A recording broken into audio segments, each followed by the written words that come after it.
Halo teman-teman, berjumpa lagi di video saya. Kali ini saya akan mereview Mulan Live Action 2020.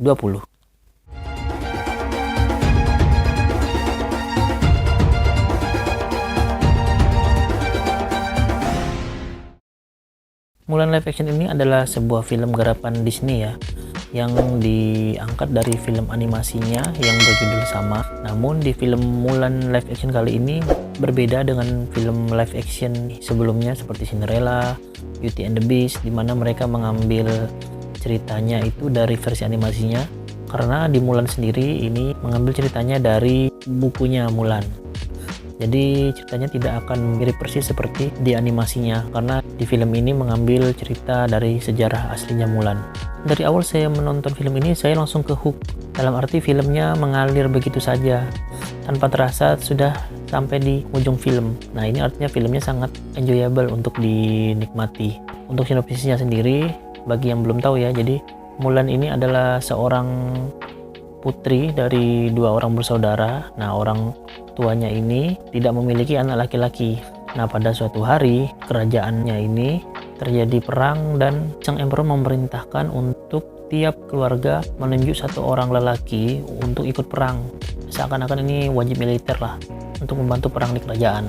Karena di keluarga Mulan ini tidak ada anak laki-laki, akhirnya ayahnya Mulan lah yang terpaksa harus berangkat, walaupun si ayahnya Mulan ini kondisinya sudah tidak fit ya, pertama sudah tua, terus kakinya sudah pincang juga, jadi kemungkinan tidak akan layak lah untuk ikut perang. Nah, Mulan melihat hal ini dan ia tidak ingin ayahnya pergi, karena jika ayahnya berangkat kemungkinan tidak akan bisa pulang dengan selamat. Akhirnya Mulan dengan diam-diam mencuri pedang, armor, dan kuda ayahnya untuk pergi menggantikan ayahnya. Nah, disinilah perjalanan Mulan dimulai. Ia akhirnya dilatih dulu nih di bootcamp sebelum perang sesungguhnya bersama dengan anak laki-laki lain yang datang dari desa mewakili keluarganya. Perlu diketahui, Mulan ini sebenarnya dari sebelum ia mengikuti militer, dia itu memang sudah jago ya, dia sudah pandai berkuda, pandai bela diri, dan di sini ada yang namanya kekuatan Qi. Jadi itu semacam apa ya, mungkin kemampuan dia untuk bertarung mungkin ya, seperti itu. Nah, si Mulan ini Qi-nya kuat, jadi dia seperti punya kemampuan yang hebat lah dalam bertarung. Nah, jadi dalam latihannya Mulan ini menyembunyikan jati dirinya yang sebagai seorang wanita, sampai-sampai ketika di bootcamp, ketika cowok-cowok pada mandi, dia tidak mau mandi karena takut ketahuan, dan dia lebih memilih untuk jaga malam lah daripada dia ketahuan mandi karena takutnya ketahuan. Selama pelatihan di bootcamp ini ceritanya kurang lebih seperti di animasinya sih. Jadi ada teman-temannya Mulan, juga ada love interestnya Mulan juga lah di situ. Walaupun bedanya kalau di film ini Mulan tidak secara eksplisit terang-terangan menyukai si cowok ini, sedangkan kalau di animasi kan ada romance-nya tuh kelihatan jelas ya. Di sini enggak, mungkin karena mengikuti novelnya yang sepertinya tidak ada romance-nya sih, mungkin ya, saya juga belum baca bukunya. Yang berbeda lagi adalah jadi ada karakter witch. Jadi kalau nggak salah, kalau di animasi Mulan itu nggak ada karakter ini ya, koreksi kalau misalnya saya salah. Jadi si karakter penyihir ini, dia ini membantu orang barbarian ini untuk menguasai kerajaan Cina ini. Witch ini sebenarnya adalah orang buangan yang diambil oleh si barbarian untuk membantunya. Sebenarnya si witch ini tujuannya hanya agar bisa diakui oleh orang lain. Dia tidak punya kepentingan menguasai kerajaan, tapi karena yang menerimanya hanya si barbarian itu, akhirnya dia berpihak ke barbarian. Menurut saya witch ini memiliki cerita yang cukup menarik ya. Namun ketika di akhir cerita, ia tidak mendapatkan akhir cerita yang baik menurut saya. Karena di akhir cerita dia akhirnya mati melindungi Mulan. Sebenarnya sih bagus ya, dia akhirnya mati secara terhormat karena melindungi Mulan. Tapi sayangnya dia tidak mendapatkan rekognisi dari orang lain. Orang tidak tahu kalau dia itu sebenarnya berjasa juga dalam melindungi Mulan lah. Walaupun ya dia juga sih penyebab kekacauan yang lain, karena bantuan dia si pasukan barbarian itu bisa menang dan berhasil luluhlantahkan pasukan di Cina itu. Witch ini diperankan oleh Gong Li dan menurut saya sangat cocok sekali ya diperankan oleh dia. Karakternya sangat menarik, ditambah pemeran Mulannya yang cantik ya. Jadi ini salah satu daya tarik dalam menonton film ini. Yang karena jujur saja saya nonton film Mulan ini awalnya bukan karena ingin nostalgia karena Mulan, tapi karena pemerannya juga cantik. Jadi itu juga salah satu hal yang membuat saya tertarik menonton film ini. Ditambah case-nya juga keren-keren ya, ada Donnie Yen dan Jet Li, di mana Donnie Yen ini sebagai komandernya dan Jet Li menjadi emperor. Nah, Donnie Yen ini juga kelihatan ya aksinya, jadi ketika dia melatih dia kayak bela diri seperti itu. Memang ada martial arts-nya saat dia perang melawan pasukan musuh, cuma gak terlalu begitu kelihatan. Jet Li yang saya cukup apresiasi adalah dia diberi porsi untuk melakukan aksinya. Walaupun dia sebagai raja, saya pikir dia tidak akan melakukan apa-apa karena raja kan biasanya nggak bisa berantem ya, tapi ternyata di akhir cerita si raja ini menunjukkan kemampuannya walaupun hanya sedikit ya, tapi menurut saya itu sudah cukup dan merupakan fan service yang baik menurut saya. Karena kalau dibuat Jet Li-nya terlalu hebat agak aneh juga sih, karena dia kan raja ya, apalagi raja tua gitulah. Jadi untuk pemberian porsi kemampuannya Jet Li itu sudah cukup lah bagi saya. Walaupun begitu ada beberapa kejanggalan yang menurut saya kurang sreg di hati.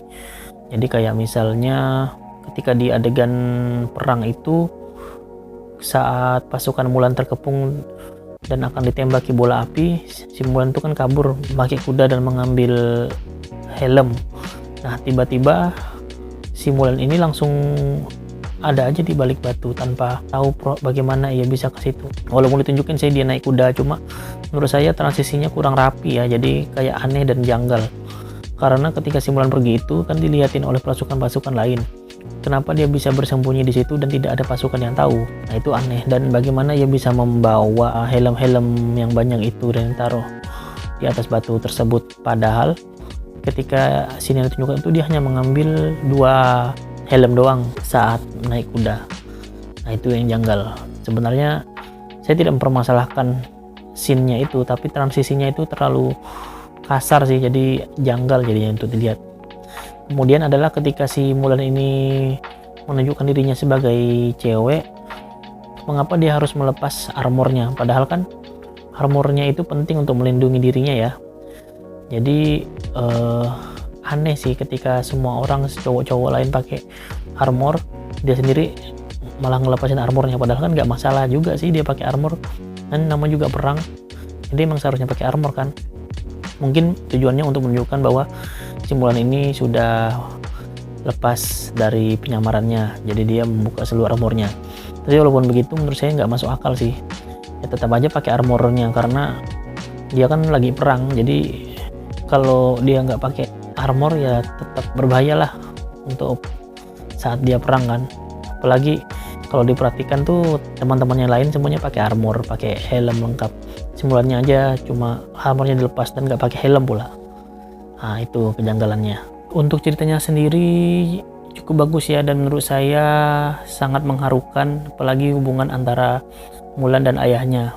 Pemeran ayahnya Mulan juga sudah berhasil memerankan ayah Mulan yang bijak, juga berwibawa ya. Saya nggak tahu kenapa banyak reviewer yang bilang film ini jelek. Menurut saya film ini cukup bagus lah, dan memang seperti yang saya harapkan sih, film live action Mulan yang saya ekspektasikan sih.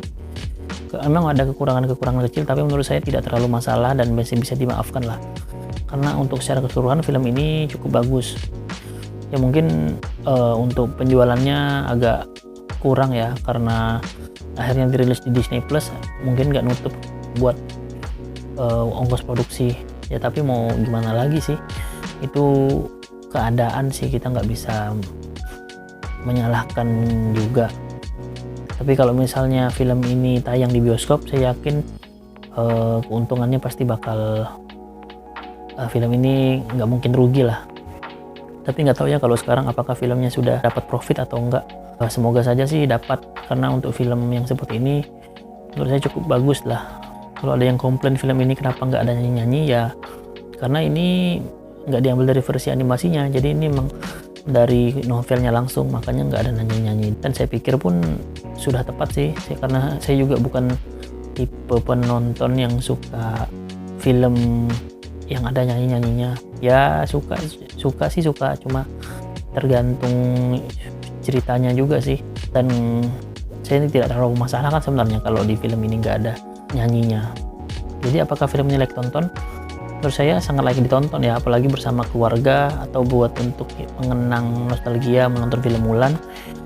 Film ceritanya sangat bagus dan mengharukan, penuh pesan keluarga, dan bisa dinikmati siapa saja tentunya. Jadi untuk skor, saya beri skor 7,4/10. Baiklah, segitu saja mungkin review dari saya. Terima kasih sudah menonton video ini sampai habis. Bagi kamu yang suka video ini, jangan lupa untuk like, subscribe, dan bunyikan lonceng agar kamu tidak ketinggalan video saya yang berikutnya. Terima kasih untuk kamu yang sudah menonton video ini sampai habis, dan sampai jumpa di video saya yang berikutnya. See ya!